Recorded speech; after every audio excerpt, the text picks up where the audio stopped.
Sam mung zakhat la somni la segi chang khat ve te so pite ho in sa apakai apan lo la in sa hon pan ne be ya asau a hi so pite ho hechilai chang a hin in sa thu a sei je hin mehem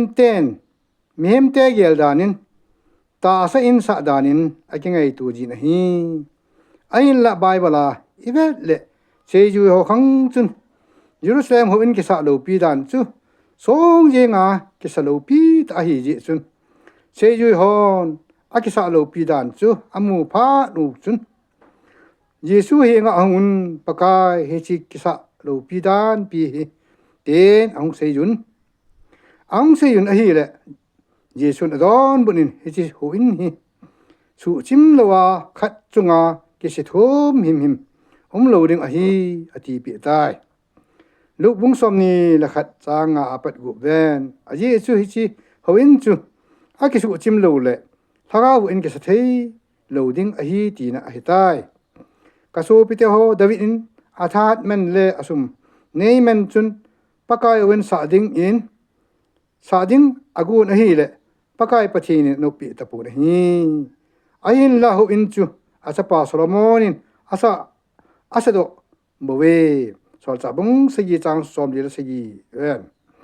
ai le tun su pite ho lagau in kisa dan vekit ta hite fals kan mung gup chang som la ko ai lo jong le pathina ko na na ni yu lagau theng le rung sung wa cheng a chu nata sa hi pat ain theng a hi ne lo ham na ho a tum na hi po we chang som ni Now men ki pia ki chosa na hita we he chun ta asa chungwa pathin choya nun ati sol cha bung segi chang som di la ko paka jin wan ka ton a hi le ka kyang phang ngap na a hi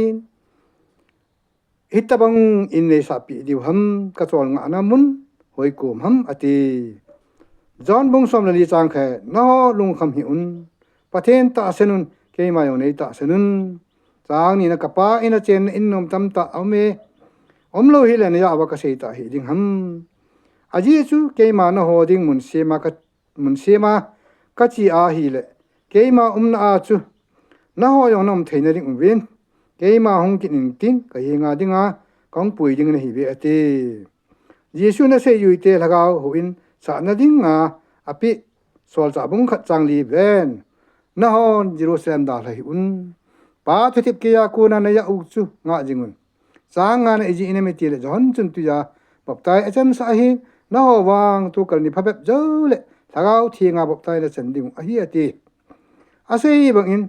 atho do nungin ni som li sungin asei yuite akimu tu pi in ni phapep jo ati hi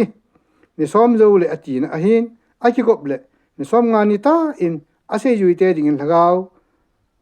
thagau in sa na ring in thagau hin bul ha pe tai ase yui ten Pentecost ni hin Israel te mi za sang thum jenin